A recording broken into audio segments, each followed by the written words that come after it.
തുടങ്ങാം. ഉണ്ണി വാ.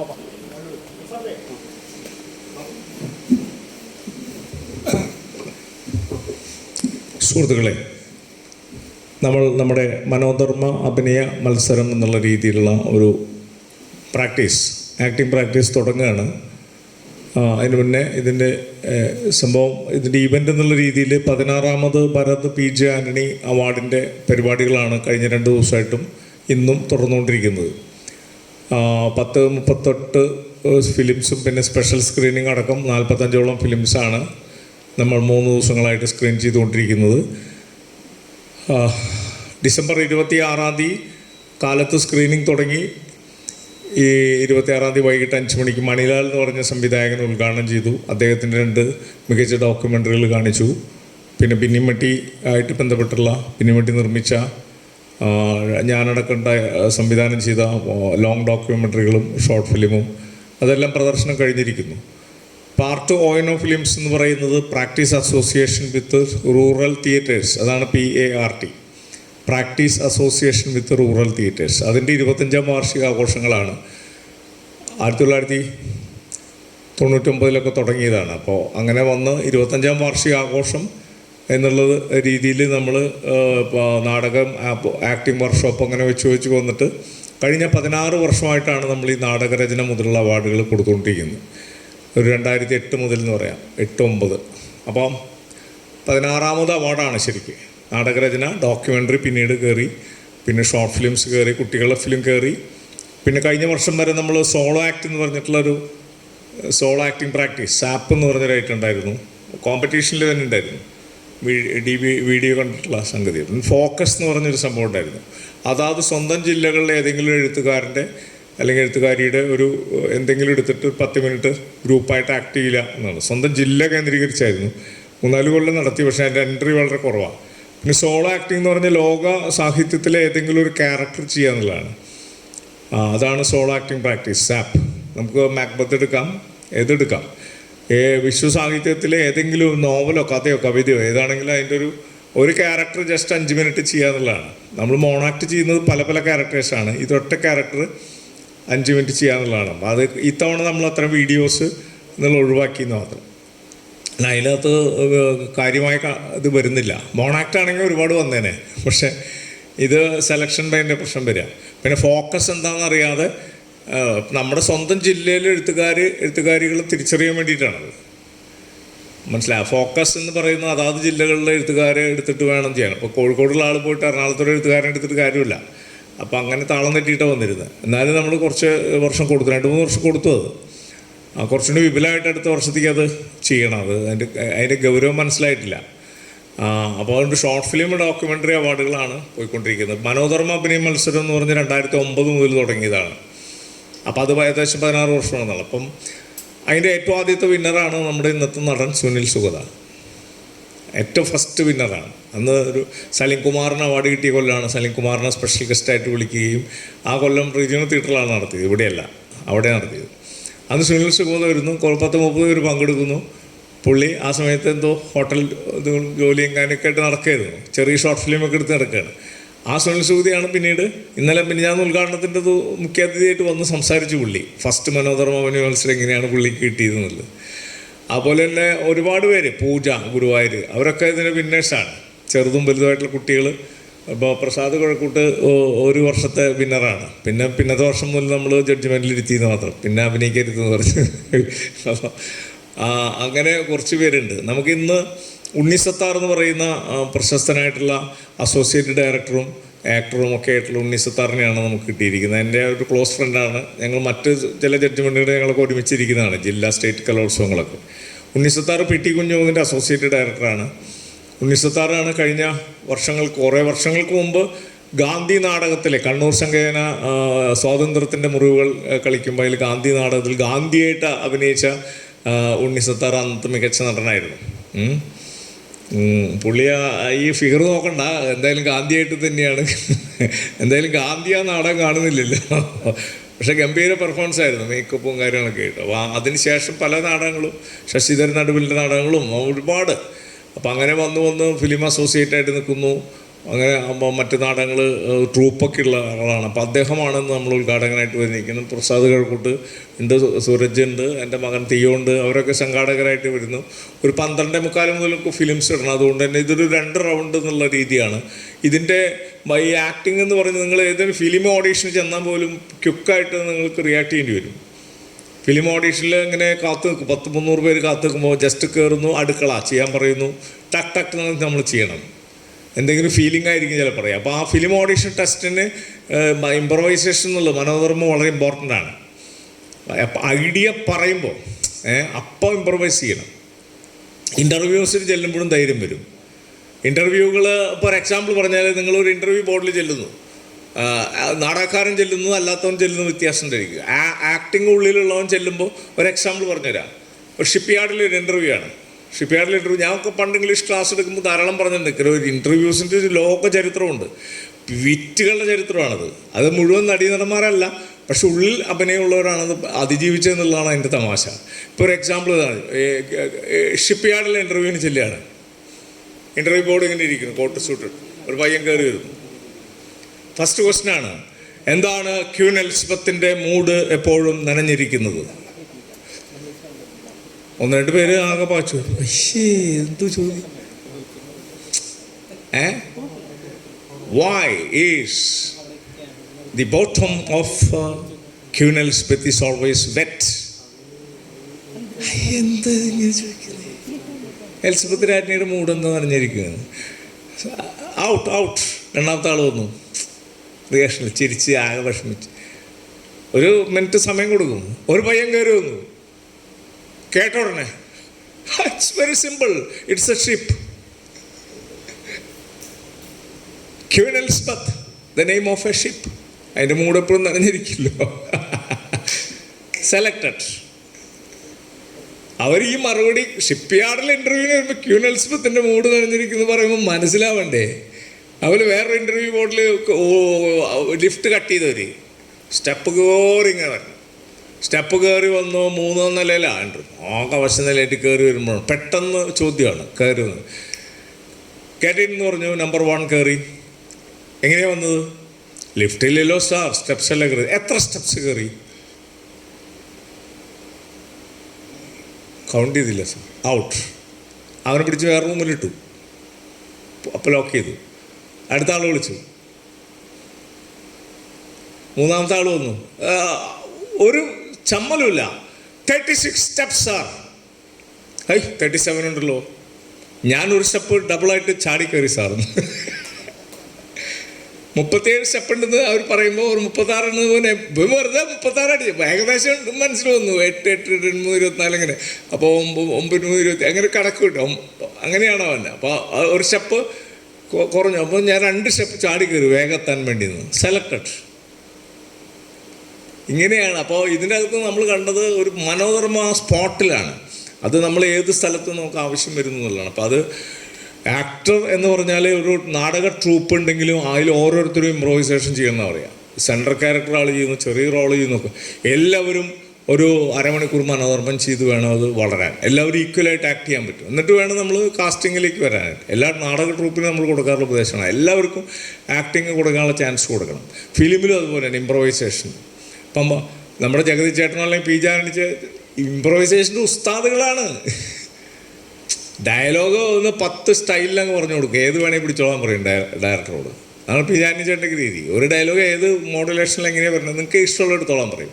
അപ്പോൾ അതൊക്കെ ഉള്ളിൻ്റെ ഉള്ളിൽ ഈ മനോധർമ്മം ഉള്ളതാണ്. അത് ഒരു വോൾക്കാൻ, ഒരു ഫ്ലവറിങ് ആണ്, ഫൗണ്ടൻ പോലൊരു സംഭവമാണ്. അപ്പോൾ നമ്മളതിലേക്ക് കിടക്കുകയാണ്. ഇതിനകത്ത് ചിലർക്ക് ഈ ഇതുണ്ട്, നമ്മൾ എന്താണെന്നറിയാത്ത പ്രശ്നമുണ്ട്. കുഴപ്പമില്ല, ഇവിടെ നമ്മൾ റൗണ്ട് എന്ന് പറഞ്ഞ് ജസ്റ്റ് നിങ്ങൾ ജൂനിയർ ഈ സംഗതി ഒരു കുറിപ്പ് എടുക്കുന്നു, കിട്ടുന്നു വായിക്കുന്നു. ഒരു 2 മിനിറ്റ് നമുക്ക് ആലോചിക്കാൻ സമയം തരും. 2 മിനിറ്റ് കഴിഞ്ഞ് ആ കുട്ടി കയറുമ്പോൾ അടുത്ത ആൾ എടുക്കുന്നു. ഇപ്പോൾ 1.5 മിനിറ്റ് കൊണ്ട് ഒരു കഴിഞ്ഞാലും 2 മിനിറ്റ് കൗണ്ട് ചെയ്യും ജഡ്ജി. മറ്റേ കുട്ടിയുടെ ചാൻസ് കളയരുത്. ആ ഐഡിയ കിട്ടിക്കഴിഞ്ഞാൽ ബാക്കിൽ എവിടെയെങ്കിലും പോയിട്ട് ആലോചിക്കാം. ഈ കുട്ടി ഇറങ്ങുന്നതോട് അടുത്ത ആൾ കയറുന്നു. അപ്പം 3-ാമത്തെ ആൾക്ക് ടോസ് കിട്ടുന്നു. ഇതാണ് അതിൻ്റെ ഒരു ടെക്നിക്ക്. പറഞ്ഞ് മനസ്സിലായി. 2 മിനിറ്റ് യൂസ് ചെയ്യാൻ കൊടുക്കുന്നു. ഇപ്പോൾ 1 മിനിറ്റ് കൊണ്ട് ഒരു കുട്ടി ഇറങ്ങിപ്പോയാൽ നമ്മൾ 1 മിനിറ്റ് വെയിറ്റ് ചെയ്യേണ്ടി വരും. കാരണം 2 മിനിറ്റ്സ് രണ്ടാമത്തെ ആൾക്ക് കൊടുക്കണമല്ലോ. പോയിന്റ് മനസ്സിലായി. അപ്പം അങ്ങനെ ഒരു രീതിയാണ്, ആ റൗണ്ടാണത്. പിന്നെ നമുക്ക് ടൈം അനുസരിച്ചാണ് ഭരത് പി ജാനിയുടെ നാടകങ്ങളുടെ ചെറിയ ഡയലോഗുകൾ ചിലത് കുറിച്ചെടുത്ത് കൊണ്ടുവന്നത്, ആണും പെണ്ണും. അപ്പോൾ നമുക്ക് അതൊന്ന് കിട്ടുമ്പോൾ മെമ്മറിയാണ് നമുക്ക്. അത് 2 മിനിറ്റ് കൊണ്ട് നമ്മൾ ഈ ഡയലോഗ് എങ്ങനെ അസ്യൂം ചെയ്യുന്നു, പെട്ടെന്ന് നമ്മൾ ക്യാച്ച് ചെയ്യുന്നു, നമ്മളത് അതിൻ്റെ വികാരം മനസ്സിലാക്കി എങ്ങനെ ചെയ്യുന്നു. ഫുൾ ബൈ ഹാർട്ട് ഇല്ലെങ്കിലും കണ്ടൻറ്റ് പിടിച്ചിട്ട് അങ്ങ് ചെയ്യുന്നു. മനസ്സിലായത്? നമ്മുടെ മെമ്മറി ടെസ്റ്റിന് വേണ്ടിയിട്ടാണ് ഒരു റൗണ്ട് ഇട്ടുള്ളത്. പിന്നെ നമുക്ക് എല്ലാവരും കൂടി ചേർന്നിട്ട് ഒരൊറ്റ ആശയമാണ്, ഫൈനൽ ഗ്രൂപ്പാണ്. അത് നിങ്ങൾ ഡിസ്കസ് ചെയ്യാൻ നിങ്ങളെ 10 മിനിറ്റ് പുറത്തേക്ക് വിടുന്നു. 10 മിനിറ്റ് കൊണ്ട് നിങ്ങൾ ഒരു ഫോം ഉണ്ടാക്കുന്നു. ഇന്നതാണ് അപ്പോൾ ഒരു വിഷയം ഏതാണ് കിട്ടുന്നതെങ്കിൽ അതിനനുസരിച്ച് നീ ഇന്നാൾ എന്ന് പറഞ്ഞ് നിങ്ങൾ ധാരണയായിട്ട് നിങ്ങൾ ഇവിടെ അങ്ങ് ഇംപ്രവൈസ് ചെയ്യുന്നു. അപ്പോൾ അത് നിങ്ങളുടെ ഒരു ഗ്രൂപ്പ് ചർച്ചയിലൂടെ എന്തൊരുതിരിഞ്ഞ് വരുന്നു, അതിൽ ആരൊക്കെ ലീഡ് ചെയ്യുന്നു, ആരൊക്കെ ചെറുതും വലുതൊന്നുമില്ല. അതൊരു ടെസ്റ്റ്. നമ്മുടെ ജഡ്ജ്മെൻ്റൊക്കെ ഏകദേശം മറ്റേ റൗണ്ടിൽ കഴിഞ്ഞിട്ടുണ്ടായിരിക്കും. പക്ഷേ ഒരു ഗ്രൂപ്പ് ആക്ടിവിറ്റി, എൻസംബിൾ ആക്ടിങ്ങിന് വേണ്ടി ചെയ്യുന്നതാണ്. അതുകൊണ്ട് എനിക്ക് സെൻട്രൽ റോൾ കിട്ടിയില്ല, എനിക്ക് ചെറുത് കിട്ടിയില്ല, അതൊരു ഇമ്പോർട്ടൻ്റ് അല്ല. നമ്മുടെ ജഡ്ജ്മെൻ്റ് ആദ്യത്തെ 2 സോളോ ആക്ടിങ്ങിൽ തീരുമാനമായി കഴിഞ്ഞിട്ടുണ്ടായിരിക്കും. ജൂനിയർ സീനിയർ എന്നുള്ളതാണ് ഇപ്പോൾ വരുന്നത്. അതിൽ തന്നെ മെയിൽ ഫീമെയിൽ ജഡ്ജസിന് തോന്നുന്ന രീതിയിൽ, അല്ലെങ്കിൽ കോമൺ ആയിട്ടൊരാൾ, പിന്നെ സ്പെഷ്യൽ ജൂറി അങ്ങനെ വരും. അല്ലെങ്കിൽ നമ്മൾ സെപ്പറേറ്റ് ചെയ്ത് മെയിൽ ആൻഡ് ഫീമെയിൽ എന്നുള്ള രീതിയിൽ ആക്ടിങ്ങിൻ്റെ ക്വാളിറ്റി നോക്കിയിട്ട് തീരുമാനിക്കും. ഉണ്ണി 2 വാക്ക് പറഞ്ഞിട്ട് തുടങ്ങാം. ജസ്റ്റ് ഉദ്ഘാടനം ചെയ്തെന്ന് പറയാം. അപ്പോൾ നമ്മുടെ പ്രിയ സുഹൃത്ത് ഉണ്ണി സത്താറിനെ ഉദ്ഘാടനം ചെയ്യാൻ ക്ഷണിക്കുകയാണ്.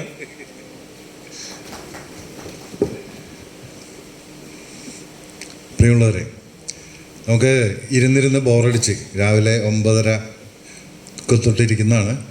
നമുക്ക് ഇത് കഴിഞ്ഞതിന് ശേഷം അതിൻ്റെ കൺക്ലൂഷനായിട്ട് കുറച്ച് കാര്യങ്ങൾ ഞങ്ങൾ പറയാം. അതായിരിക്കും നല്ലത്. എന്തായാലും ഈ പരിപാടി ഉദ്ഘാടനം ചെയ്തതായിട്ട് അറിയിച്ചുകൊണ്ട് നമുക്ക് നേരിട്ട് പരിപാടിയിലേക്ക് കിടക്കാം. അത് കഴിഞ്ഞിട്ട് നമുക്കിതിന് ശേഷം നമുക്ക് സംസാരിക്കാം. ഓക്കെ? അപ്പോൾ ഒരു മൈക്ക് എന്നുള്ള രീതിയിലാണ് ഇത്. അല്ല, മൈക്ക് ജസ്റ്റ് ആയിക്കോട്ടെ, സെൻറ്ററിൽ ഒരു മൈക്ക് വെച്ച്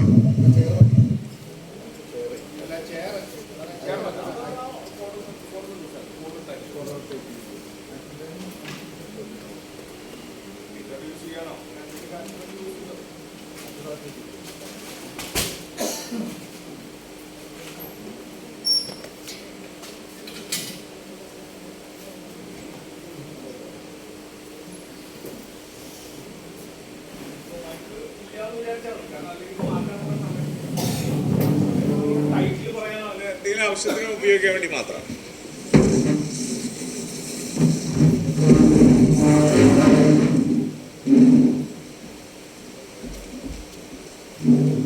അപ്പം എന്താ തുടങ്ങാം.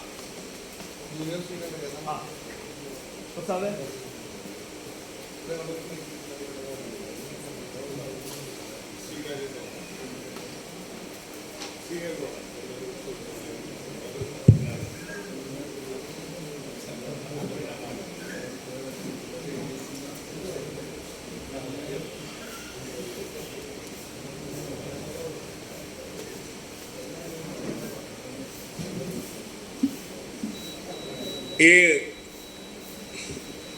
ഈ കാത്തിരുന്നു ഇതാണല്ലേ,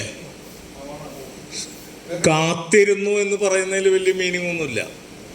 സത്യം പറഞ്ഞാൽ ഉണ്ണി അത് സൂചിപ്പിച്ചു എന്നുള്ളത് ശരിയാണ്. കാത്തിരിപ്പ് നിങ്ങൾ വേറെ നേരെ ഫിലിമിൻ്റെ ഓഡീഷൻ ചെന്നാൽ മനസ്സിലാവും. കാലത്തോട്ട് വായിക്കിട്ട് 12 മണി വരെ കാത്തിരിക്കേണ്ടി വരും. മനസ്സിലായി? അപ്പോൾ കാത്തിരിപ്പ് നമ്മൾ ബോറടിക്കാതിരിക്കുക എന്നുള്ളത് തന്നെയാണ്. ബോറടി എന്നുള്ള സംഭവം ഇല്ല ലൈഫിൽ, ശരിക്കും ഇല്ല. നമ്മുടെ തലയിൽ പ്രോജക്റ്റുള്ള ആൾക്ക് ബോറടിക്കില്ല. ടാറ്റയ്ക്കും ബിർളയ്ക്കും ബോറടിച്ചിട്ടില്ല എന്ന് പറയുന്നത്. അവർ ഫയൽ തുറന്ന് അടുത്ത പ്രോജക്റ്റിനെ കുറിച്ച് ആലോചിച്ച് എൻഗേജ് ചെയ്തിരിക്കും. മ്യൂസീഷ്യൻസിന് ബോറടിക്കില്ല, അവർ ഒരു കച്ചേരിയും നടത്തി കളയും കണ്ണടച്ച്. ട്രെയിൻ 2 മണിക്കൂർ ലേറ്റാണ്. അപ്പോൾ നമ്മൾ ഇന്നറിൽ എൻഗേജ്ഡ് ആവുന്ന ആളുകളെ സംബന്ധിച്ച് ബോറടിക്കുന്നില്ല. സദ്യയുടെ അവിടെയാണ് പിന്നെ ഒരു ബോറടി സാധ്യത, വൈകുന്നേരം വിശപ്പ് എന്നുള്ളത്. അപ്പോൾ നമുക്ക് തുടങ്ങാം അല്ലേ? കൊടുക്കല്ലേ? അപ്പോൾ കൊടുത്തോ. സീനിയറിയും തുടങ്ങാം നമുക്ക്. ജൂനിയർ കുട്ടികൾ കാത്തിരിക്കും. കാരണം അവർ സീനിയേഴ്സിൻ്റെ എനർജി കിട്ടിയിട്ട് അവരെങ്ങനെ പവർഫുൾ ആവണമെന്ന് നോക്കാം. അല്ല, സീനിയറിൽ തുടങ്ങാം. സീനിയർ എത്ര പേരുണ്ട്? പേരൊന്ന് വായിച്ചേന ആദ്യം. സീനിയർ വിഭാഗം നസീർ കാതിയാളം, സണ്ണി ജോസഫ്, ബിന്ദു ചന്ദ്ര, യമുന ദേവി, സുധീർ എളവള്ളി, വർഗീസ് കോടനും. ജൂനിയറിൽ ഒരു കുട്ടിയും കൂടി വരാനുണ്ട്, ബ്ലോക്കിൽ പെട്ട് കിടക്കണം. അതാണ് അതിൻ്റെ ഒരു കാരണം. ഇപ്പോൾ വരും ഏട്ടാ, അതാണ് നമ്മളത് തുടങ്ങി. പിന്നെ ആ കുട്ടിക്ക് വേണ്ടി വെയിറ്റ് ചെയ്യേണ്ടി വരും. അങ്ങനെ ഒരു ക്രൈസിസ് ഉണ്ട്. നമ്മളെല്ലാം തുറന്നു പറഞ്ഞുകൊണ്ട് കാര്യങ്ങൾ മുന്നോട്ട് പോകാന്നില്ല. അപ്പം എന്നാൽ വിളിച്ചോ, ആദ്യം റഷീദാണെന്ന് വിളിക്ക്. മനോധർമ്മ അഭിനയ മത്സരം സീനിയർ വിഭാഗം അഭിനയ മത്സരമാണ് ആദ്യം ഇവിടെ ആരംഭിക്കുന്നത്. ഫസ്റ്റ് മത്സര രംഗത്തേക്ക് വരേണ്ടത് നസീർ കാദിയാളം. ജഡ്ജസ് പോയിന്റിൽ നിന്നും വിഷയം കൈപ്പറ്റേണ്ടതാണ്.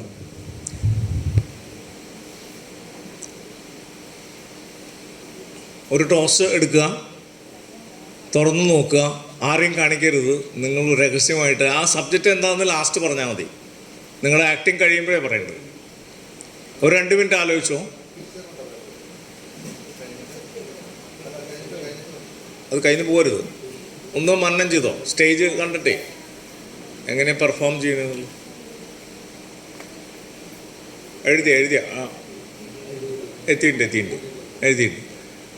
അപ്പോൾ ഇതാണ് എൻ്റെ, ഞാനത് എൻകറേജ് ചെയ്യാൻ കാരണം അവിടെ ഫ്രെയിം ബ്ലാങ്ക് ആവണ്ടെന്ന് എഴുതിയിട്ടാണ്. നമ്മൾ വയസ്സുകാലത്ത് ഇങ്ങനെയൊക്കെ നിന്ന് പറയേണ്ട ഗതികേട് വരും. പി ജാനി അവാർഡ് കൊടുക്കുന്ന സമയത്ത് 32ാമത്തെ അവാർഡ് ആണ് ഇത് കൊടുക്കുന്നത് എന്നൊക്കെ പറഞ്ഞ് 16 വർഷം കൂടി കൂടുതൽ ജീവിക്കുന്നതാണ് ഞാൻ എൻ്റെ കൊതി പറഞ്ഞത്. 32ാമത്തെ ഭരത് പി ജാനി. അപ്പം ഇങ്ങനെ വളയും. അത് വളയാതിരിക്കാൻ നമ്മൾ ചെയ്യുന്നത് ഇങ്ങനെ ഒന്ന് പാക്കിലേക്ക് വളയും. ഇങ്ങോട്ട് എപ്പോഴും പറഞ്ഞാൽ നിങ്ങൾ ആക്ടേഴ്സ് പ്രാക്ടീസാണ്.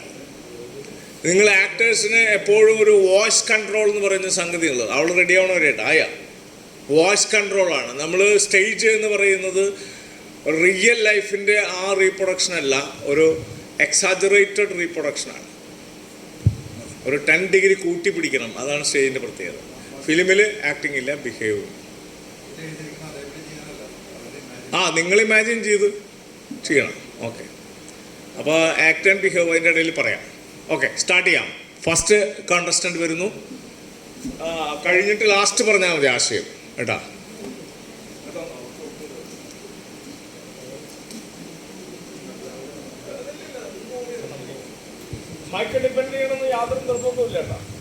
അടുത്ത മത്സരാർത്ഥി സണ്ണി ജോസഫ്.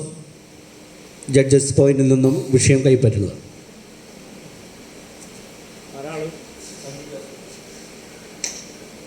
സണ്ണി ജോസഫ് ഇല്ലേ?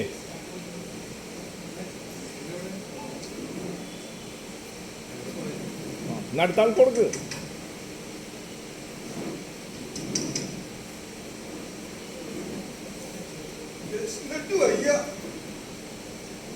കുറച്ച് വെള്ളം തരുമോ?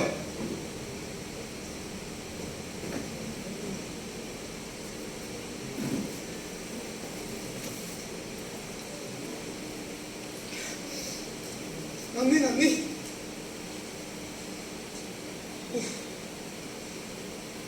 ഒരു ദിവസം 2 നേരം വിശപ്പ് സഹിക്കേണ്ടി വന്ന ഞാൻ അങ്ങ് പലസ്തീനിലെ സ്ഥിതി ആലോചിച്ചിട്ടുണ്ടോ? എന്തായിരിക്കും ആ കുഞ്ഞുങ്ങളുടെ വിശപ്പ്? മാസങ്ങളായി ഒരു ബ്രെഡ് പീസിന് വേണ്ടി, ഒരു ചെറിയ റൊട്ടി കഷ്ണത്തിന് വേണ്ടി മല്ലടിക്കുന്ന, ഹെലികോപ്റ്റർ വരുന്ന കാത്തിരിക്കുന്ന ആ കുട്ടികളെ, ദൈവമേ, എന്റെ ദൈവമേ, എന്റെ ഇന്നത്തെ ഈ വിശപ്പിന് ഞാൻ ഇത്രയും ബുദ്ധിമുട്ടി ഓരോ വാതിലുകൾ മുട്ടുമ്പോൾ അവിടെ എന്തായിരിക്കും? അവിടുത്തെ അവസ്ഥ എന്തായിരിക്കും? ഇല്ല, എനിക്ക് സഹിക്കാൻ പറ്റുന്നില്ല.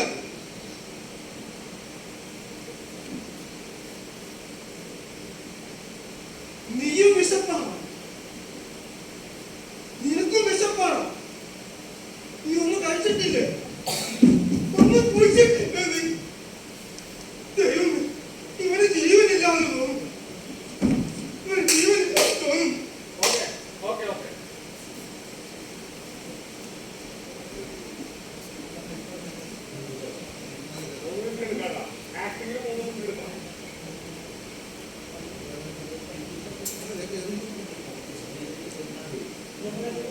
സബ്ജക്റ്റ് മനസ്സിലായില്ല. വിഷയം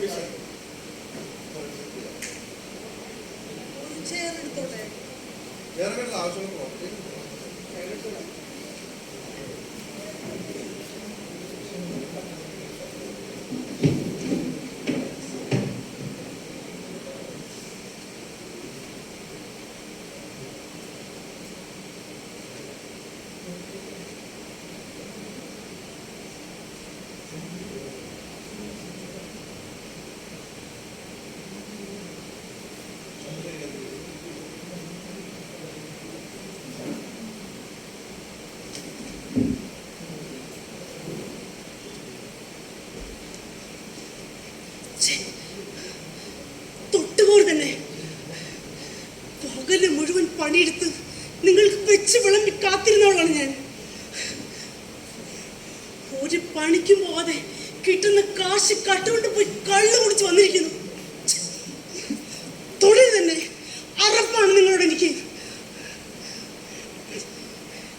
വിറക് ചുമന്ന അടുപ്പിലെ തീ ഊതി കത്തിച്ച് മക്കൾക്ക് വെച്ച് വിളമ്പിരുന്നിട്ടും ആ ചോറ് നിങ്ങൾ തട്ടിയിരുന്ന മനുഷ്യനാണ്. എന്നെ തൊട്ടുപോരുത്. അറപ്പാണ് എനിക്ക് നിങ്ങളോട്. പുരുഷന്റെ ആഗ്രഹ പൂർത്തീകരണത്തിനായി മാത്രം കാണുന്ന ഒരു വസ്തുവായി കാണുന്ന പുരുഷവർഗത്തോട് പോലും എനിക്ക് വെറുപ്പാണ്. വേദന അനുഭവിക്കുന്ന ഒരുപാട് സ്ത്രീകളുടെ മനസ്സിലെ വിമ്മിഷ്ടം എനിക്ക് വൈകിയത് സഹിക്കാൻ. എനിക്ക് നിങ്ങളെ പോലൊരു ഭർത്താവിന് വേണ്ട. എന്റെ കുട്ടികൾക്ക് നിങ്ങളെ പോലൊരു അച്ഛനെ വേണ്ട. മടുത്തു. എനിക്ക് ഈ ജീവിതം വേണ്ട. തൊട്ടുപോലെ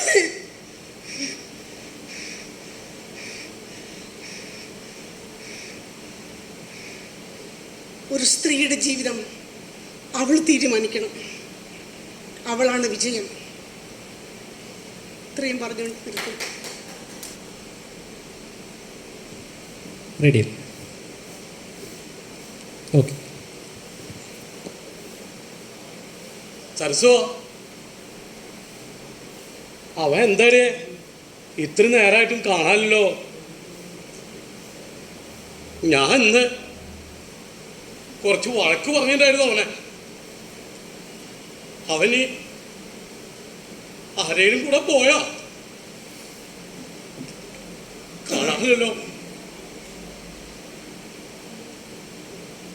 ആരേക്ക് പണി മാറ്റി വരണതല്ലേ? നീയൊന്ന് വിളിച്ചു നോക്കിയേ. ഞാൻ എൻ്റെ നമ്പർ കാണുമ്പോൾ ചിലപ്പോൾ എടുക്കില്ല.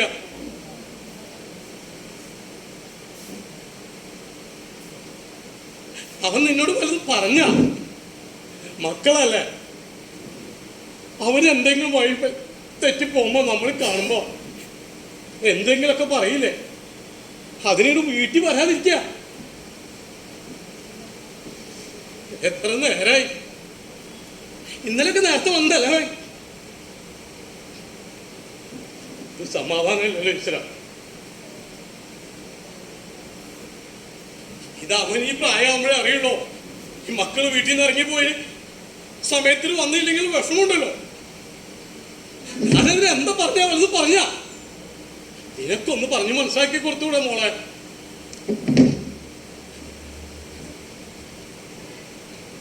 ഇത്ര നേരമൊന്നും ഒഴുകാറില്ലല്ലോ. ഞാൻ മുതലാളിക്കൊന്ന് വിളിച്ചു നോക്കിയേ. ഈശ്വര, മക്കളെ കാണാതെ സന്താനങ്ങളായി കാത്തിരിക്കുന്നൊരു വേദന ഉണ്ടല്ലോ. അതൊന്നും ഇന്നത്തെ കുട്ടികൾക്ക് അറിയില്ല. ഞാനൊന്ന് പോയി നോക്കിയാലോ? ഇനി അവനൊന്ന് പറയോ? ഈശ്വര,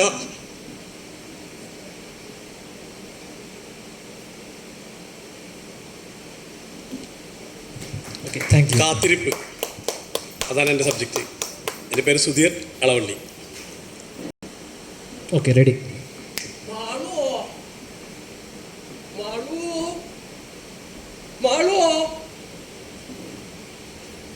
എൻ്റെ ഹൃദയത്തിലുണ്ട് നീയെ. വിട്ട് പിരിഞ്ഞിട്ട് കുറച്ച് കാലായി എൻ്റെ മാളും. നീ എഴുതിയ വരികൾക്കൊക്കെ നീ എന്തിന് ഈണം നൽകി? ഞാൻ പാടിയ പാട്ടുകൾക്കൊക്കെ നീ എന്തിന് താളം നൽകി? ഞാൻ കണ്ട കിനാക്കൾക്കൊക്കെ നീ എന്തിന് നായികയായി? ഞാൻ കണ്ട സ്വപ്നങ്ങളിലൊക്കെ നീ എന്തിന് പ്രണയിനിയായി? ബാലോ, നിന്നെ മറക്കാൻ എനിക്ക് കഴിയില്ല. ആ വരുന്നുണ്ട് ട്ടാ, എൻ്റെ ബാലു വരുന്നുണ്ട്. ആ ആ നീ എവിടെയാ?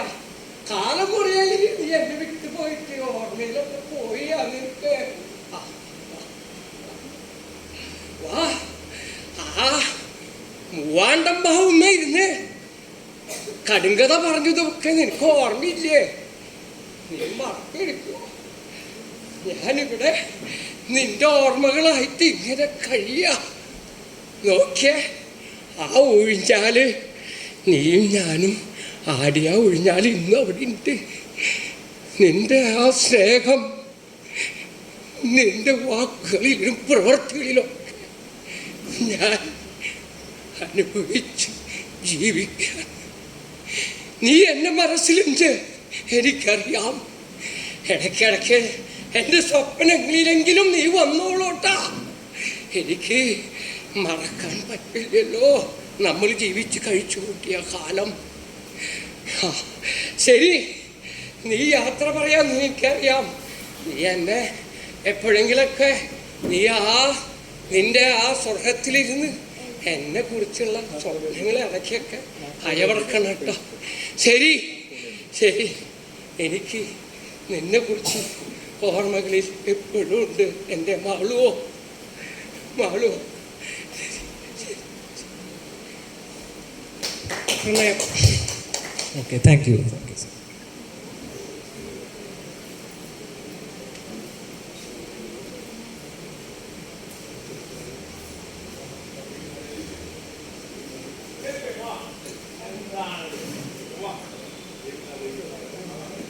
ഇവിടെ പിന്നോട്ട് പോകുന്നവരെ നമ്മൾ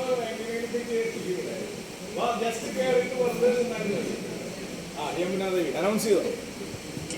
ഓക്കെ, സീനിയേഴ്സ് വിഭാഗത്തിൽ യമുന ദേവി. Okay, ready.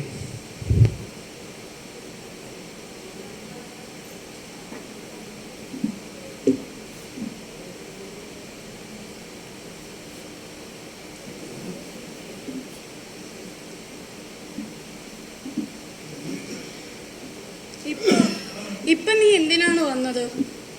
എത്ര വർഷം ഞാൻ കാത്തിരുന്നിട്ട് ഈ അവസാന നിമിഷം നീ എന്തിനാണ് വന്നത്? സ്നേഹം മാത്രമല്ല, നീ എനിക്ക് പല വാഗ്ദാനങ്ങളും ചെയ്ത് നീ എന്നെ ചതിച്ചിട്ട് ഈ ഒരു നിമിഷം ജീവിതത്തിൻ്റെ അവസാന ഘട്ടത്തിൽ നീ എന്തിനാണ് ഇപ്പം എൻ്റെ അടുത്തേക്ക് വന്നത്? ആദ്യമായി ചതി എന്നെ പഠിപ്പിച്ചത് എൻ്റെ അമ്മയാണ്. എൻ്റെ ജീവിതം വെച്ച് നീട്ടി എൻ്റെ അമ്മ എന്നെ ചതിച്ച നിമിഷം ഞാൻ ഇന്നും ഓർക്കുന്നു. വേണ്ട വേണ്ടാന്ന് ഞാൻ 1000 വട്ടം പറഞ്ഞിട്ടും ഒരുപാട് വാഗ്ദാനങ്ങളിലൂടെ വെച്ച് നീട്ടി എനിക്ക് ജീവിതം തന്നിട്ട് ആദ്യത്തെ ചതി ഏറ്റുവാങ്ങിയത് ഒരു മകൾ എന്ന നിലയിൽ എനിക്ക് സഹിക്കാൻ പറ്റാതെ വന്നപ്പോൾ ഞാൻ ഈ ജീവിതത്തെ തന്നെ വെറുത്തു പോയെടുത്തു നിന്നാണ് നീ എൻ്റെ ജീവിതത്തിലേക്ക് കടന്നു വന്നത്. ആ നിമിഷം ഞാൻ ജീവിതത്തെ സ്നേഹിച്ചു തുടങ്ങിയിട്ടും ഇപ്പം നീ എന്തിനാണ് വീണ്ടും വന്നത്? ചതിയിലൂടെ എന്നെ വീണ്ടും ഈ ജീവിതത്തിലേക്ക് കൈപിടിച്ച് കയറ്റിയിട്ട് എന്തിനാണ്?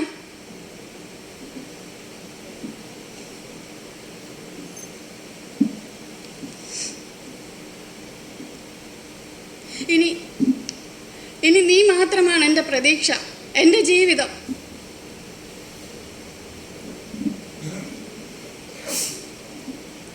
ഇല്ല, ഞാനൊരു പെണ്ണാണ്. ചതിയിൽ ഞാൻ വീഴില്ല. ചതി എന്ന് പറയുന്നത് സ്ത്രീകൾക്ക് മാത്രം നേരെ ഉണ്ടാകുന്ന ഒരു പ്രക്രിയയായിട്ട് മാറിയിരിക്കുന്ന ഈ ലോകത്തിൽ ചതിയിലൂടെ ഞാൻ ഒരു സ്ത്രീകളും ഇനി മുന്നോട്ട് പോകാൻ സമ്മതിക്കില്ല. ഞാൻ അതിന് എല്ലാവിധ പിന്തുണയും നൽകിക്കൊണ്ട് ഞാൻ എൻ്റെ ജീവിതത്തെ കെട്ടിപ്പടുത്തുയർത്തും.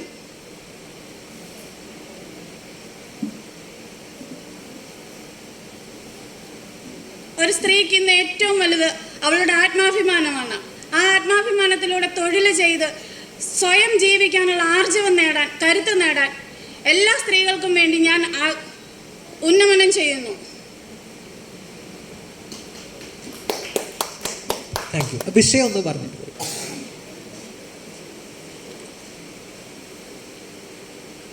റെഡി. എടാ പാവണ്ട, എന്തെങ്കിലും കൊടുക്കടാ. 5 ദിവസമായി ഭക്ഷണം കഴിച്ചിട്ട്. എന്തെങ്കിലും കൊടുക്ക. ചേച്ചി എന്തെങ്കിലും വേണം. വെള്ളം തട്ടെ, വെള്ളം കുടിക്കും, വെള്ളം കുടിക്കും. കുടിച്ചോ. ഇതേപോലത്തെ ആൾക്കാരാണ് ഒന്നും തിന്നാണ്ട പാവം പട്ടിണിയായിട്ടിരിക്കുന്നത്. എന്തെങ്കിലുമൊക്കെ കൊടുക്കട സഹായം. ഭക്ഷണം വേണം. കഴിച്ചോ.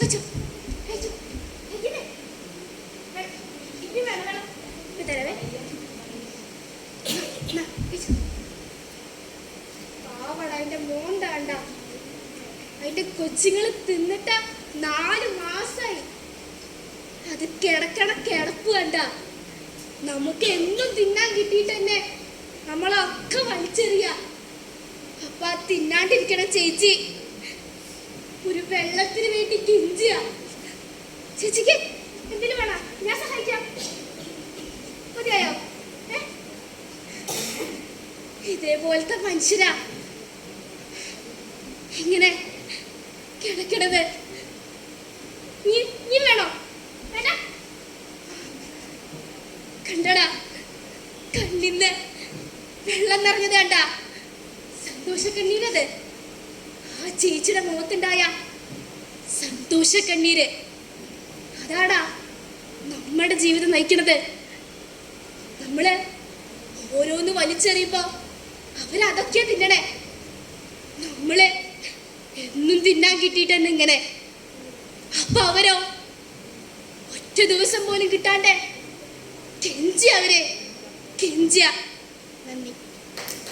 Okay, thank U. വിഷയം ഒന്ന് മൈക്കിൽ. റെഡി.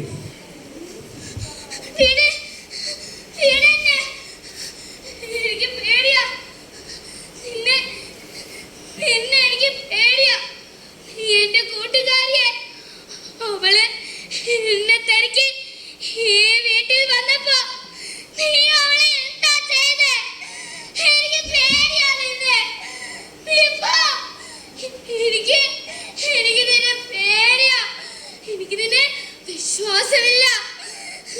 എനിക്ക് പേടിയാ. അച്ഛനമ്മയും പുറത്തു പോകുമ്പോ ഒറ്റയ്ക്ക് എന്നെ ആക്കി പുറത്തു പോകുമ്പോ നീ ഞാനും ഒറ്റയ്ക്ക് എനിക്ക് പേടിയാ. നീ എന്നെ ഉപദ്രവിക്കും. നീ എന്തും ചെയ്യാൻ മടിയില്ലാത്തൊരു ഒരു ജന്തുവാണ് നീ. നീയൊരു മനുഷ്യനല്ല. എനിക്ക് പേടിയാ. എന്നൊന്നും ചെയ്യരുത്.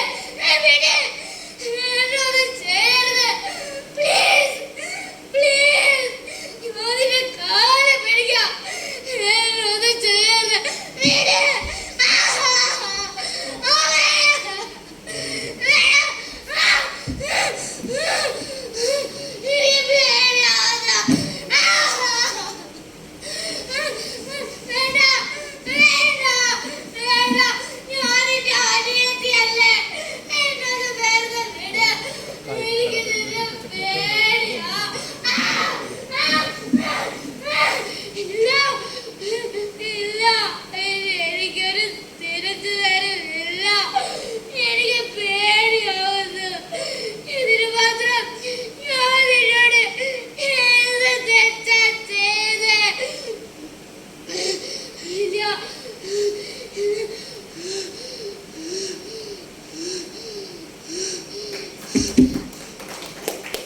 Thank you. വിഷയം ഒന്ന് പറഞ്ഞു.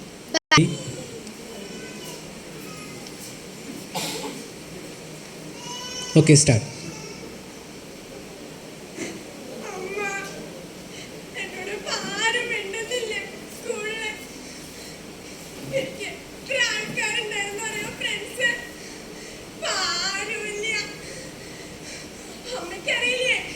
മീനാക്ഷിനെ അവനോട് ഫ്രണ്ടിടില്ല. അപ്പൊ എത്രയും കാലം അവളെ വിശ്വസിച്ചിട്ടല്ലേ അവനൊപ്പം നടന്നാൻ. എന്നോട് ഒന്നും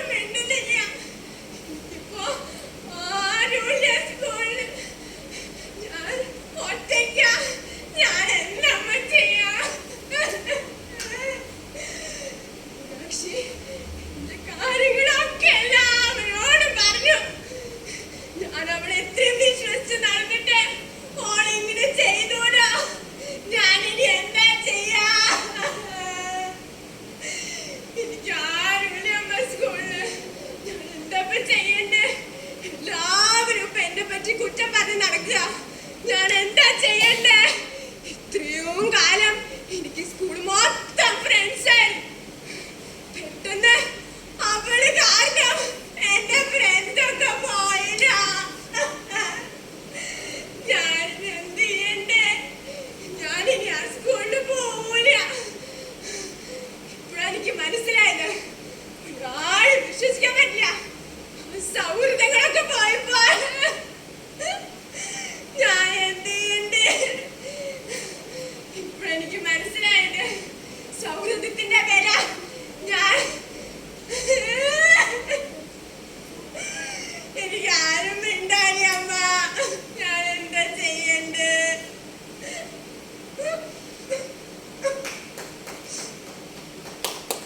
താങ്ക് യു.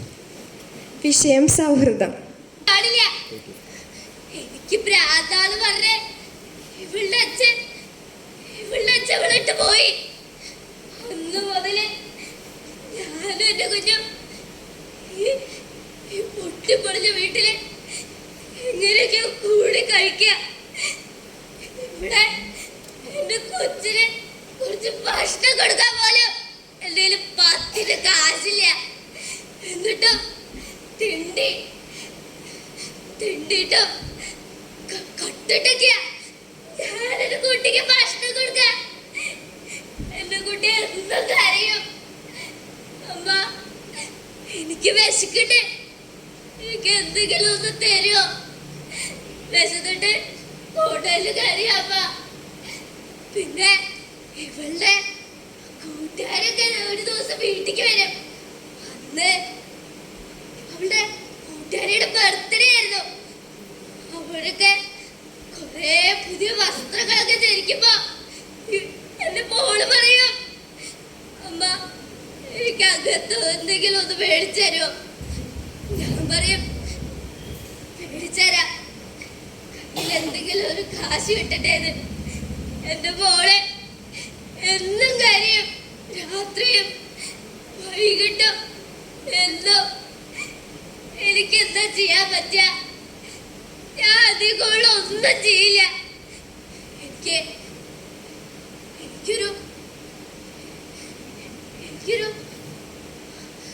ഞാൻ ചിലപ്പോ ഇവള് കൊല്ലാൻ വരെ ശ്രമിച്ചിട്ടുണ്ട്. കാരണം എനിക്ക് ഭ്രാന്താണെന്നാ നാട്ടുകാരൊക്കെ പറയണേ. ശരിയാ, ഞാൻ അവളെ കൊല്ലണതാ നല്ലത്. അതാവുമ്പോ എനിക്കും ചാവാലോ, ആരും എന്നെ ഒന്നും പറയൂല. ശരിയാ, ഞാൻ അവളെ കൊല്ലാം.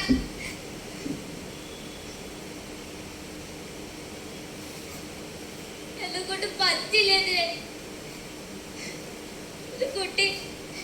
എന്റെ കുട്ടിയോട് കിടക്ക്.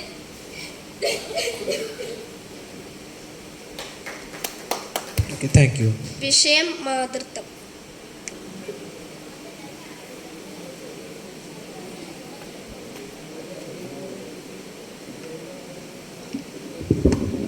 സുഹൃത്തുക്കളിപ്പോൾ നമ്മുടെ ഫസ്റ്റ് റൗണ്ട് എന്നുള്ള രീതിയിൽ ഇൻഡിവിജ്വൽ പെർഫോമൻസുകളാണ് നമ്മൾ വളരെ വ്യത്യസ്തമായ ടാലൻ്റുള്ള കുട്ടികളെ വലിയവരെയും കണ്ടു കഴിഞ്ഞിരിക്കുകയാണ്. ഇനി നമ്മൾ ചെയ്യുന്നത്, നമ്മൾ ഈ ഭരത് പി.ജെ. ആൻ്റണി എന്ന് പറയുന്ന മനുഷ്യൻ്റെ പേരിലാണ്, അറിയാലോ, ഇത്രയും കേരളത്തിലേക്ക്, സൗത്ത് ഇന്ത്യയിലേക്ക് എന്ന് പറയാൻ പറ്റില്ല, കേരളത്തിലേക്ക് ആദ്യമായിട്ട് ഭരത് അവാർഡ് കൊണ്ടുവന്നത് നിർമാല്യം സിനിമ 1973. അപ്പോൾ ആ മനുഷ്യൻ എന്ന് പറയുന്ന അഭിനയ പ്രതിഭയുടെ, അത് അഭിനയം മാത്രമല്ല, അദ്ദേഹം സംഗീതം മുതൽ ഒരുപാട് ഓടക്കുഴൽ, ബുൾബുള്, ഹാർമോണിയം, അങ്ങനെ ഒരുപാട് ഗായകൻ, നല്ല നിരൂപകൻ, രാഷ്ട്രീയക്കാരൻ, അങ്ങനെ പല തലത്തിൽ, കഥാകൃത്ത്, കവി, അങ്ങനെ വളരെ മൾട്ടി ടാലൻറ്റഡ് ആയിട്ടുള്ള ഒരു ഋഷിയാണ് ഭരത് പി.ജെ. ആൻ്റണി. അദ്ദേഹത്തിൻ്റെ പേരിലുള്ള അവാർഡിൻ്റെ ഭാഗമാണ് ഈ മനോധർമ്മ അഭിനയ മത്സരം. അപ്പോൾ ഇത്തവണ നമ്മൾ പുള്ളി എഴുതിയിട്ടുള്ള 115 നാടകങ്ങളാണ് ശരിക്കും. ഈ 115 നാടകങ്ങൾ കണ്ടു കിട്ടിയത് സമ്പൂർണ്ണ കൃതികൾ എന്ന് പറയുന്ന 4 വോള്യം NBS ഇറക്കിയത് 750 പേജ് വെച്ച് 4 വോള്യമാണ്. അത് 3000 പേജുണ്ട്. അതിൽ 32 നാടകങ്ങളെ കിട്ടിയിട്ടുള്ളൂ. 2 വോള്യം കഴിഞ്ഞിട്ട് 3ാമത്തെ വോള്യത്തിലും കുറച്ച് നാടകങ്ങളുണ്ട്. പിന്നെ കഥകൾ, കവിതകൾ, എൻ്റെ നാടക സ്മരണകൾ, നാടകമേലൊക്കെ, അങ്ങനെ ചില സംഗതികൾ ഒക്കെയാണ്. അപ്പോൾ നമ്മൾ ഇപ്പോൾ ചെയ്യാൻ പോകുന്നത് പി.ജെ. ആൻ്റണിയുടെ ചില നാടകങ്ങളിലെ ചെറിയ ഡയലോഗുകളാണ്. നിങ്ങൾക്ക് ആ ഡയലോഗ് അങ്ങനെ തന്നെ ബൈ ഹാർട്ട് എന്നുള്ളതല്ല, ആ കണ്ടൻറ്റ് മനസ്സിലാക്കിയിട്ട് നിങ്ങൾ എങ്ങനെയാണ് ഡയലോഗിനെ ഇംപ്രവൈസ് ചെയ്യുന്നത്, അല്ലെങ്കിൽ അതെങ്ങനെ ഇവിടെ ആക്ട് ചെയ്യണം എന്നുള്ളതാണ്. അപ്പോൾ നമുക്ക് സീനിയറിയും തുടങ്ങാം. അതാണ് സെക്കൻഡ് റൗണ്ട്. അത് കഴിഞ്ഞിട്ട് എല്ലാവർക്കും കൂടി ഗ്രൂപ്പ് എന്നുള്ള രീതിയിലൊരു ഐഡിയ തരുന്നു.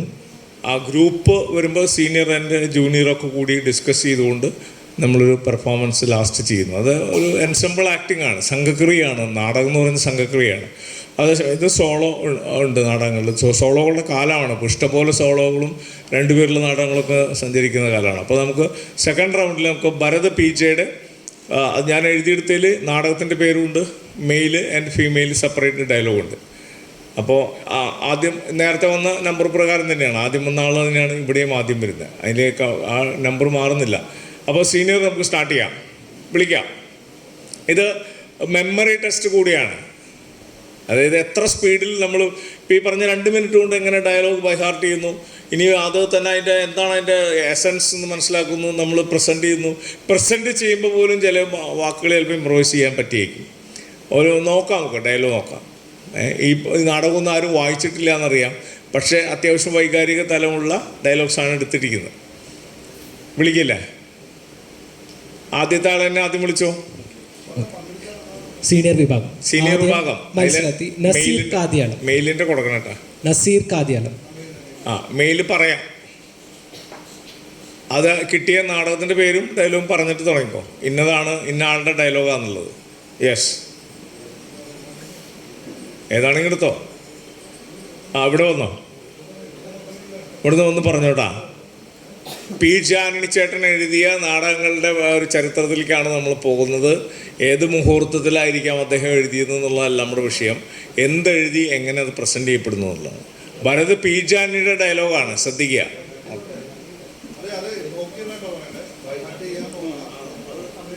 സമയമെടുത്തു, 2 മിനിറ്റ്.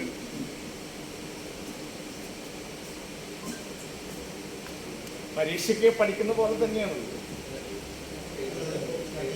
ഓഡിയൻസ് ടെസ്റ്റുകളുടെ മുന്നിൽ ഡയലോഗ് മെമ്മറിയാണ്, ക്യാച്ചിങ് പവർ ശ്രദ്ധിക്കുക.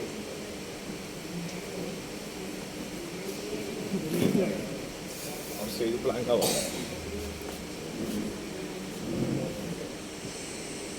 നീ എന്നെ അഗാധമായി സ്നേഹിക്കുന്നുണ്ടെന്ന് എനിക്കറിയാം.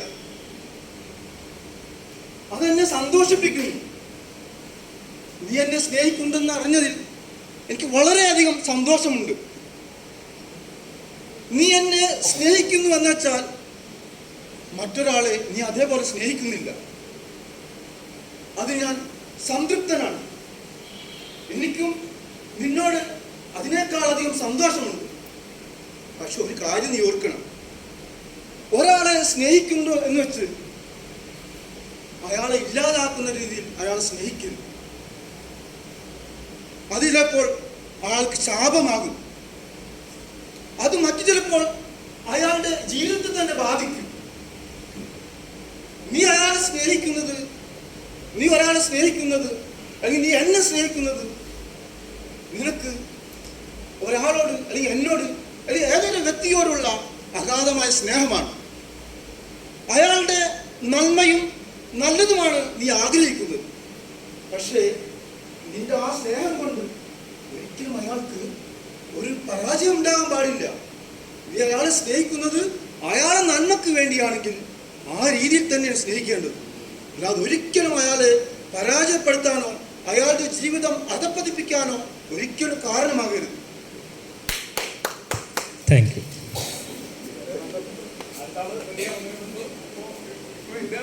ഈ ഫ്രീഡം നമുക്ക് എടുക്കാം. അത് പറയാനാണ് വന്നത്.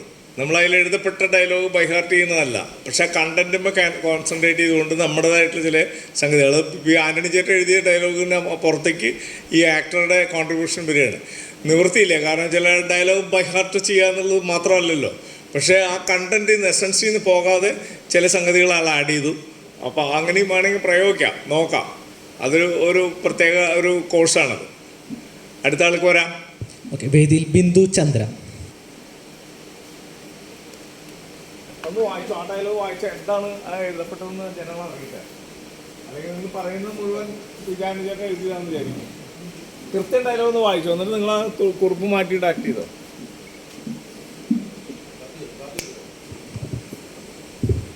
ഒന്ന് വായിക്കും. സോക്രട്ടീസ് നാടകത്തിലാണ് സാദിപ്പി പറയുന്നത്. സോക്രട്ടീസിന്റെ ഭാര്യയാണത് സാന്ദിപ്പി. സോക്രട്ടീസിന്റെ ഭാര്യ സാദിപ്പി.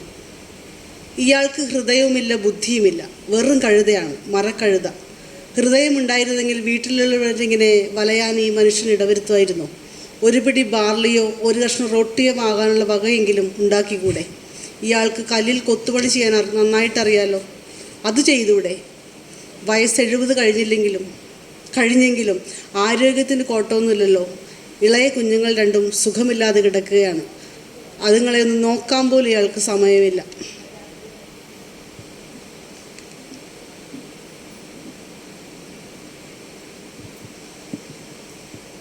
Okay, ready.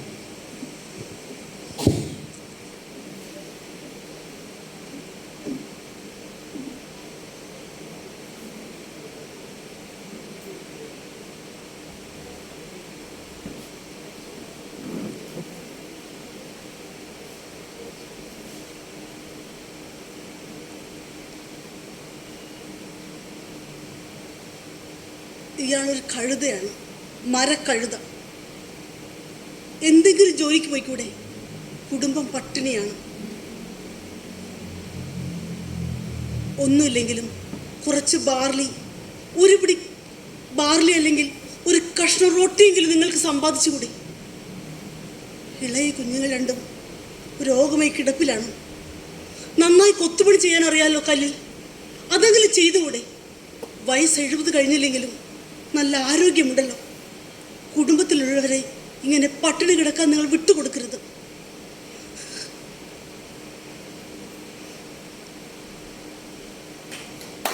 Thank you. എനിക്ക് തരാനുള്ള പൈസ എൻ്റെ മരണശേഷം എൻ്റെ മൂത്ത മോനെങ്കിലും കൊടുക്കൂ. നീയേ 40 കൊല്ലം ചായക്കട നടത്തിയിട്ടേ എല്ലാവർക്കും വരണവനും പോണവനൊക്കെ നമ്മൾ കടം കൊടുത്തിട്ടും ഇല്ല എന്ന് വരുമ്പോൾ ചായ കുടിച്ചോട്ടെ പോക്കോട്ടെ എന്ന് വെച്ചിട്ടൊക്കെ ഇവർക്ക് ഞാൻ അങ്ങനെ കൊടുക്കാറുണ്ട്.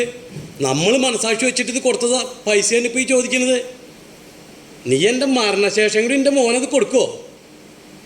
കടം കൊടുത്ത പൈസ നമ്മൾ ചോദിക്കാൻ തുടങ്ങിയ ഒരാൾ ഈ വഴിക്ക് വരില്ല, ദിവസം വരുന്നവരുമില്ല. ഇത് പുറത്തേക്ക് ഇങ്ങനെ പ്രചരണം. അവൻ്റെ ചായക്കടയിൽ പോയി കഴിഞ്ഞാൽ അത് നമുക്ക് സമയത്തിന് കിട്ടില്ല, അതാണ് ഇതിന്. പിന്നെ നമ്മൾ പൊട്ടേ, പിന്നെ നമ്മൾ അവരെ ശത്രുവേ. നമ്മൾ ഈ കൊടുക്കുന്ന സമയത്ത് നമ്മുടെ ദൈവം, അല്ലെങ്കിലോ നമ്മൾ ശത്രു. ഇത് ചോദിച്ച് മടുത്തു നിന്നോട്. അതുകൊണ്ടാണ് ഇനിയിപ്പോൾ എന്താ എൻ്റെ അവസ്ഥ എന്ന് വെച്ചാൽ, ഞാൻ ഈ നിലപാടിൽ മുന്നോട്ട് പോയി കഴിഞ്ഞാൽ ഈ കട ഞാൻ അടച്ചു പൂട്ടും. അല്ലാണ്ട് വേറെ എന്താ ചെയ്യുക? ഇനി ഞാനിത് അടച്ചു പൂട്ടി ഇനി എനിക്ക് ജീവിക്കാൻ ഞാൻ എന്താ ചെയ്യണ്ടേ? ഞാൻ ഇനി ഈ പൈസ തരാനുള്ളവരെ എന്ന് ചോദിച്ചിട്ട് കിട്ടാണ്ടാവുമ്പോൾ ഇനി കിട്ടാനുള്ളവരെ എടുത്ത് പോയി ഞാൻ ഓരോരുത്തരുടെ മുന്നിലും പോയിട്ട് ഒരു 10 രൂപ തരുമോ, ഒരു 10 രൂപ തരുമോ എന്ന് ചോദിച്ച് ഞാൻ ഭിക്ഷ മേടിച്ച് അവരെ ഞാൻ ജീവിക്കേണ്ട ഒരു അവസ്ഥയാണ്. ഇങ്ങനെ വന്നു കഴിഞ്ഞാലേ ഞാൻ പിന്നീട് മരിക്കുള്ളൂ, ആത്മഹത്യയെങ്കിലും ചെയ്യും. അല്ലാതെ എനിക്കെൻ്റെ കുടുംബം മുന്നോട്ട് പോകേണ്ട കാര്യം ഭയങ്കര ബുദ്ധിമുട്ടാണ്. Thank you.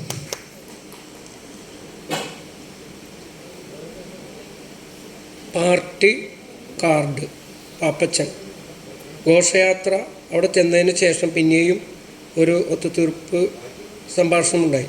അതും കുഴപ്പത്തിലാണ് അവസാനിച്ചത്. ഒടുവിൽ തൊഴിലാളികൾക്ക് വേണ്ടി സംസാരിക്കാൻ വന്ന സഖാക്കളെ അറസ്റ്റ് ചെയ്തു. അവരെ അറസ്റ്റ് ചെയ്ത് കൊണ്ടുപോയി വാൻ തൊഴിലാളികൾ തടഞ്ഞു നിർത്തി. സഖാക്കൾ വിട്ടുതരണമെന്ന് പറഞ്ഞു. ഒരു തരത്തിലും വാൻ വിടുകയില്ലെന്നായപ്പോൾ അവർ വെടിവെച്ചു.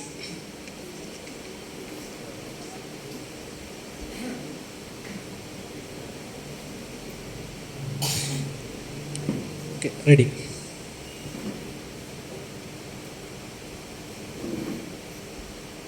പ്രിയമുള്ള സഖാക്കളെ, നാം നടത്തുന്ന ഈ സമരം ഇത് അനീതിക്കെതിരെയുള്ള സമരമാണ്. തൊഴിലാളികളുടെ അവകാശത്തിന് വേണ്ടിയുള്ള സമരമാണ്. മുതലാളിമാർക്കെതിരെ നമുക്ക് കിട്ടേണ്ട അവകാശങ്ങൾ കിട്ടാൻ നാം അതിന് വിട്ടുകൊടുക്കരുത്. എല്ലാ തൊഴിലാളികളും ഒറ്റക്കെട്ടായി നിൽക്കണം. ദാസ, ചന്ദ്രപ്പ, നിങ്ങളൊക്കെ ഭയപ്പെടരുത്. ഈ സമരത്തിൻ്റെ മുന്നിൽ നിൽക്കണം. നമുക്ക് വേണ്ടി ചെയ്യുന്ന ഒരു സമരമാണ്. നിങ്ങൾ ഒരു കാരണവശാലും പിന്മാറരുത്. നമ്മുടെ ഒരു വർഗ സമരമാണിത്.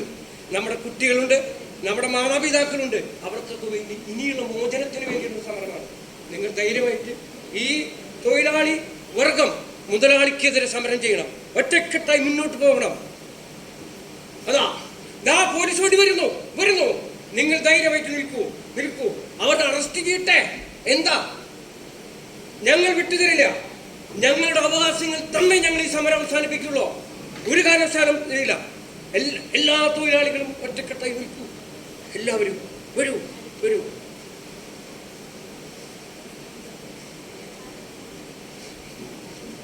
കയറോ, പോലീസ് മുറ ഞങ്ങൾ ഉപയോഗിക്കും. കയറോ, എല്ലാവരും വയലിൽ കയറോ, എല്ലാവരും കയറിയിരിക്കും. ഞങ്ങൾ പറയുന്നതാണ് ഇവിടെ നിയമം. ഞങ്ങൾക്കെതിരെ നിങ്ങൾ വിരൽ ചൂണ്ടിയാൽ സർവ്വെണ്ണത്തിന് ഞങ്ങൾ അറിയാമല്ലോ പോലീസിനോട് കളിച്ചാലുള്ള കാര്യം. ഞങ്ങൾ ഈ സമരം അവസാനിപ്പിക്കില്ല. എന്ത് തന്നെ വന്നാലും ഞങ്ങൾ ഈ വണ്ടി വിടില്ല. നിങ്ങൾക്ക് ആർക്ക് വേണമെങ്കിലും ഈ സമരത്തെ പൊളിപ്പിക്കാൻ ശ്രമിക്കാം. ഒരിക്കലും ഞങ്ങൾ വിട്ടുവീഴ്ച ചെയ്തരില്ല. ഞങ്ങൾ തടയും. എല്ലാവരും വണ്ടി എടുക്കുന്നു. എല്ലാവരും നിൽക്കൂ. ലാത്തി ചാർജ് ആണെങ്കിൽ lathi charge. Okay, thank U.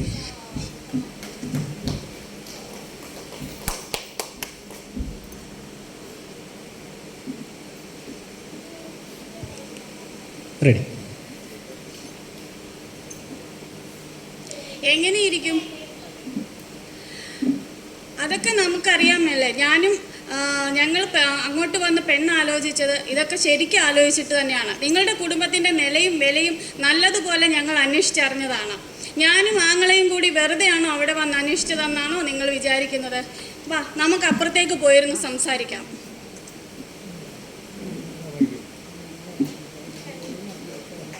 Okay, thank U.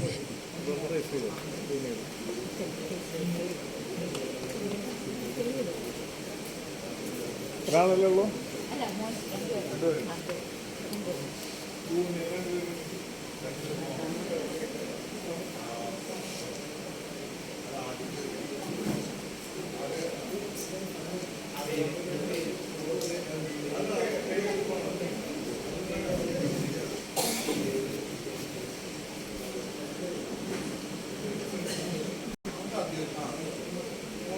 വേദാന്തം എന്ന വിഷയം കൈപ്പറ്റണം.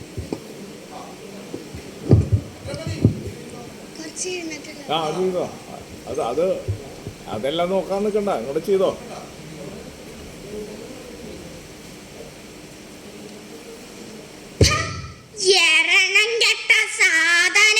ഇപ്പൊ കൊന്നേനേലോ മനുഷ്യനെ പൊട്ടിക്കും. ഇവിടെ ഉള്ളതെല്ലാം പൊട്ടിക്കാനായിട്ടുണ്ടായതല്ലേ ആ നശിച്ച സാധനം. അതെങ്ങനെ സ്വന്തം തന്തയുടെ വില തലയിരിഞ്ഞു പോയില്ലേ? എന്റെ മോനിപ്പ എവിടെയാണോ എന്തോ. എന്റെ ഭഗവാനെ, ആഹാ, എന്റെ വീട്ടിൽ നിന്നിട്ട് എന്റെ നേരെ ഒച്ചെടുക്കുന്നോടി. ചവിട്ടി കൂട്ടും ഞാൻ രണ്ടിനെ. ഇപ്പൊ ഇറങ്ങിക്കോണം ആ നശിച്ച സാധനത്തിനെയും കൊണ്ട്. നീ എന്റെ വീട്ടിൽ നിന്ന് ഇപ്പൊ ഇറങ്ങണം. Thank you. വിഷയം ഒന്ന് പറഞ്ഞു. വിഷയം ഏതായിരുന്നു? വിഷയം ക്രോധം. Thank you. റെഡി.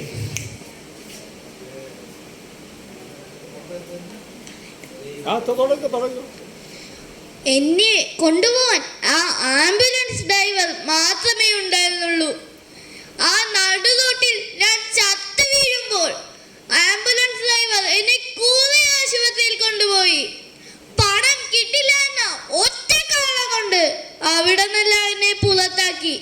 ഒടുവിൽ ഞാൻ ആംബുലൻസിൽ തന്നെ എനിക്ക് അന്ത്യശ്വാസം വലിക്കേണ്ടി വന്നു.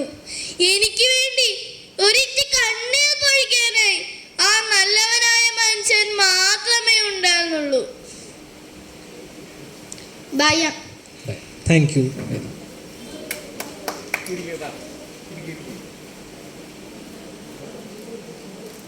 വന്ന വിഷയം കേട്ടു.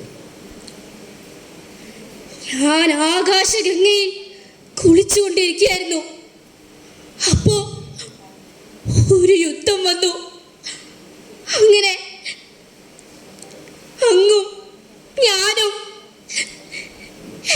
തീർന്നു. എനിക്ക് ഒന്നുമില്ല അവിടെ. ആകാശഗംഗയിൽ ഞാൻ കുളിച്ചോണ്ടിരിക്കായിരുന്നു. അപ്പൊ അങ്ങ് ഞാനും ആരും ഉണ്ടായിരുന്നില്ല. നന്ദി. Thank you. ഉമ്മനെ ചോദിക്കരുത്.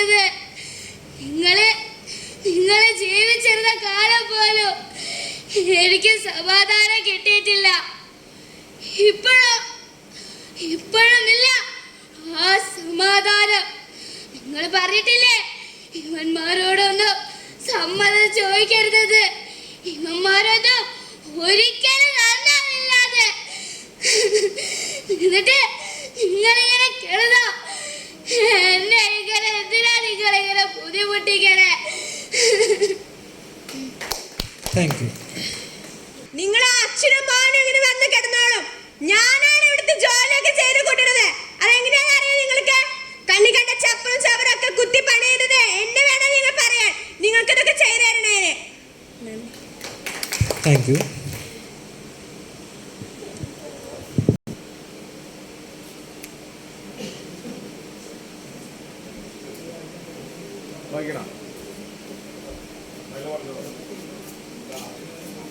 നാടകം പൊതുശത്രുക്കളാണ്. മാധവിയുടെ ഡയലോഗ് എങ്ങനെയിരിക്കും? ആരൊക്കെ എനിക്ക് അറിയാൻ പാടില്ലേ? അതൊക്കെ എനിക്ക് അറിയാൻ പാടില്ലേ? അവിടെ വന്ന് കുടുംബത്തിൻ്റെ നിലയും നിങ്ങളുടെയൊക്കെ സ്വഭാവവും ശരിക്കും മനസ്സിലാക്കിയതിന് ശേഷം തന്നെയാണ് പെണ്ണിനെ അങ്ങോട്ട് ആലോചിച്ചത്. ഞാനും ആങ്ങളെയും കൂടി അവിടെ വന്നത് വെറുതെ ആയിരുന്നെന്നാണോ വിചാരിക്കുന്നത്? വാ, നമുക്ക് അപ്പുറത്ത് പോയി ഇരുന്ന് സംസാരിക്കാം. അത്രേ ഉള്ളൂ. പെണ്ണ് എങ്ങനെയിരിക്കും? അതൊക്കെ എനിക്കറിയാൻ പാടില്ലേ? ഇവിടെ നോക്കി പിടിച്ചാലും മതി. അതൊക്കെ എനിക്കറിയാൻ പാടില്ലേ? അവിടെ വന്ന് കുടുംബത്തിൻ്റെ നിലയും നിങ്ങളുടെയൊക്കെ സ്വഭാവം ശരിക്കും മനസ്സിലാക്കിയതിന് ശേഷമാണ് പെണ്ണിനെ ആലോചിച്ചത്. അങ്ങനെയാണ് പെണ്ണ് കാണലാണ്. ഓക്കെ.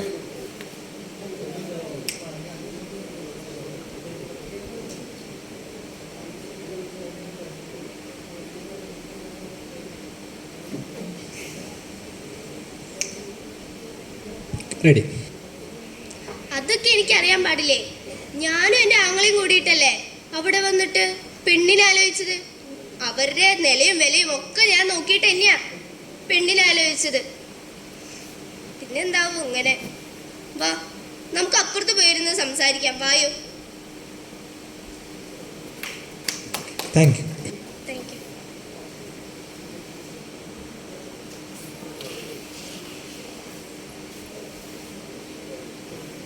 ഇത് നേരത്തെ വന്ന ഡയലോഗാണല്ലേ? സന്ദീപിന്റെ ഡയലോഗാണ്. ഇയാൾക്ക് ഹൃദയവുമില്ല ബുദ്ധിയുമില്ല, വെറും കഴുതയാണ്, മരക്കഴുത. ഹൃദയമുണ്ടായിരുന്നെങ്കിൽ വീട്ടിലുള്ളവരിങ്ങനെ വലയാൻ ഈ മനുഷ്യൻ ഇടവരുത്തുമായിരുന്നോ? ഒരു പിടി ബാർലിയോ ഒരു കഷ്ണം റൊട്ടിയോ വാങ്ങാനുള്ള വകയെങ്കിലും ഉണ്ടാക്കിക്കൂടെ? ഇയാൾക്ക് കല്ലിൽ കൊത്തുപണി ചെയ്യാൻ നന്നായിട്ട് അറിയാമല്ലോ. അത് ചെയ്തുകൂടെ? വയസ്സ് 70 കഴിഞ്ഞെങ്കിൽ ആരോഗ്യത്തിന് യാതൊരു കോട്ടമൊന്നുമില്ലല്ലോ. ഇളയ കുഞ്ഞുങ്ങൾ രണ്ടും സുഖമില്ലാതെ കിടക്കുകയാണ്. അതുങ്ങളെ ഒന്ന് നോക്കാൻ പോലും അയാൾക്ക് സമയമില്ല. ഇതാണ് അതിന് കണ്ടന്റ്. ഇത് വെച്ച് അങ്ങ് പണയ്ക്കുക.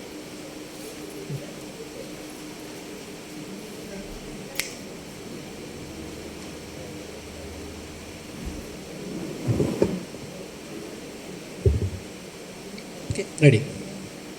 ഇയാൾക്ക് ഹൃദയമില്ല ബുദ്ധിയില്ല, മരക്കഴുതയാണ്, കഴുത. അല്ലെങ്കിൽ ആരെങ്കിലും അങ്ങനെ ചെയ്യോ? വയസ്സാം കാലമായ പോലും 70 വയസ്സായി, 2 കുഞ്ഞുങ്ങളുണ്ട്. എന്ത് ചെയ്യാനാ ഞാൻ ഇവിടെ കിടന്ന് കഷ്ടപ്പെടുക? ഒരു കഷ്ണം റൊട്ടിയോ ബാർലിയോ തിന്നിട്ട് എത്ര നാളായി? എന്തൊരു കഷ്ടമാണ് എൻ്റെ ഭഗവാനെ. മരക്കഴുത. Thank you.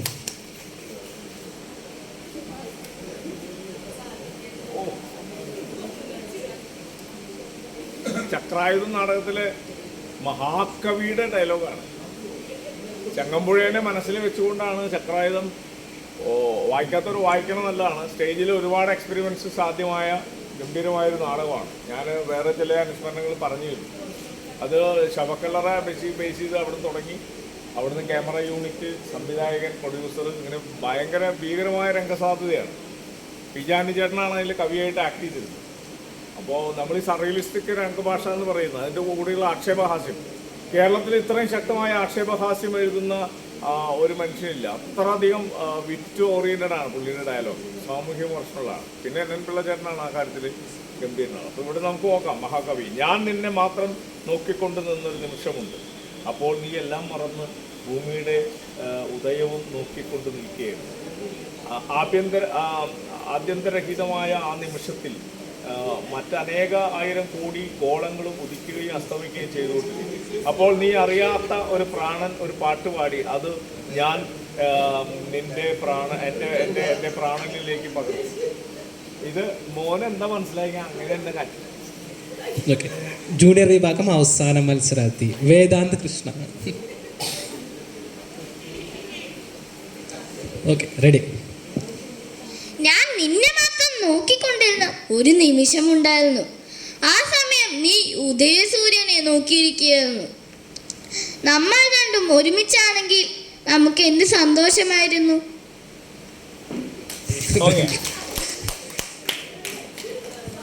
ജൂനിയർ വിഭാഗം.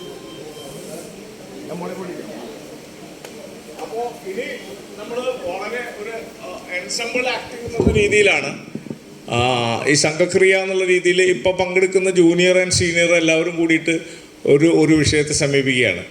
അപ്പോൾ ആ വിഷയം നിങ്ങൾക്ക് ഡിസ്കസ് ചെയ്യാനൊരു 10 മിനിറ്റ് തരുന്നുണ്ട്. നിങ്ങൾ ഒരുമിച്ച് എല്ലാവരും കൂടിയിട്ട് പുറത്ത് പോയോ അല്ലെങ്കിൽ ഇവിടെ എവിടെയെങ്കിലും ഒന്ന് ഡിസ്കസ് ചെയ്യുക. അതൊരു പ്ലോട്ട് ഉണ്ടാക്കുക. ആ വിഷയം കിട്ടിക്കഴിഞ്ഞാൽ പ്ലോട്ട് ഉണ്ടാക്കുന്നു. ആ പ്ലോട്ടിൽ എല്ലാവരും ആക്റ്റീവ് ആവുന്ന രീതിയിലൊരു സ്പേസ് ആയിരിക്കും. വിഷയം ഏതാണെന്ന് വേണമെങ്കിൽ പറയാം. ഏതാ സെലക്ട് ചെയ്ത വിഷയം ഏതാ? ലഹരി. ഒരു സബ്ജക്റ്റ് മതി, ഒരെണ്ണത്തിലുള്ള നേരമുള്ളൂ.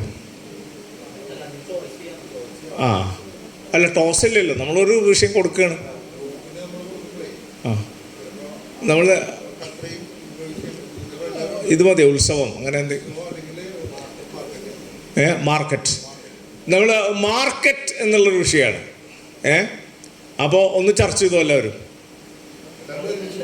എല്ലാവരും ഒരുമിച്ച് ഒറ്റ സംഘക്രിയയാണ്. നമ്മൾ ഇൻഡിവിജ്വൽ ആക്ടിങ്ങിൽ മാർക്കറ്റിലൊക്കെ ഏകദേശം കഴിഞ്ഞിട്ടുണ്ടായിരിക്കും. ഇത് നമ്മളൊരു സംഘക്രിയ എന്നുള്ള രീതിയിലാണ്. നിങ്ങൾ പെട്ടെന്ന് പോയിട്ടൊരു 10 മിനിറ്റ് ഡിസ്കസ് ചെയ്യുക.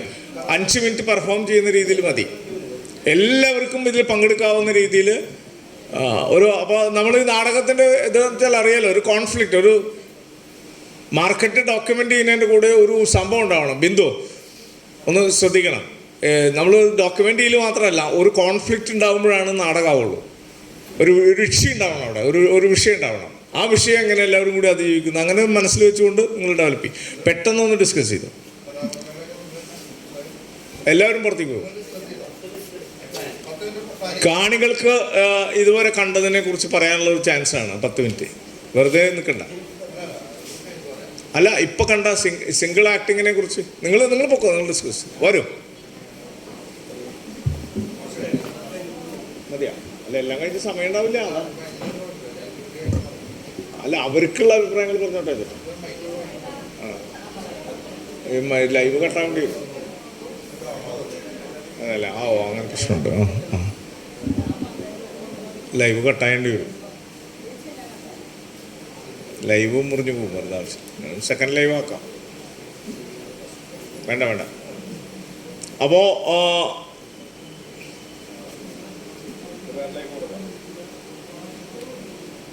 ഒരു 10 മിനിറ്റ് ഗ്യാപ്പുണ്ട്. അപ്പോൾ നമ്മൾ ഈ ലൈവിനെ മുറിക്കുകയാണ്. 10 മിനിറ്റ് കഴിഞ്ഞാൽ അവരൊരു പെർഫോമൻസ് ഗ്രൂപ്പായിട്ട് ചെയ്യും. അപ്പോൾ ആ സമയത്ത് നമ്മൾ ലൈവ് കണ്ടിന്യൂ ചെയ്യാം. അല്ലെങ്കിൽ 10 മിനിറ്റ് വെറുതെ ഇരിക്കണം.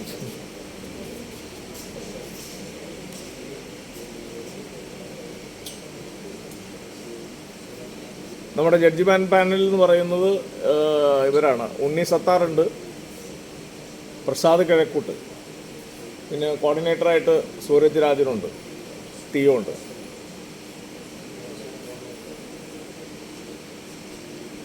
പരിമിതമായ ആളുകൾ തന്നെയുള്ളൂ. അതൊക്കെ ശരി തന്നെയാണ്. മത്സരാർത്ഥികൾ ഒരു 5-8 പേര് 10 പേരോളം പുറത്തേക്ക് പോയിരിക്കുകയാണ്. ആ ഗ്രൂപ്പ് വർക്കാണ് അടുത്ത ലൈവ്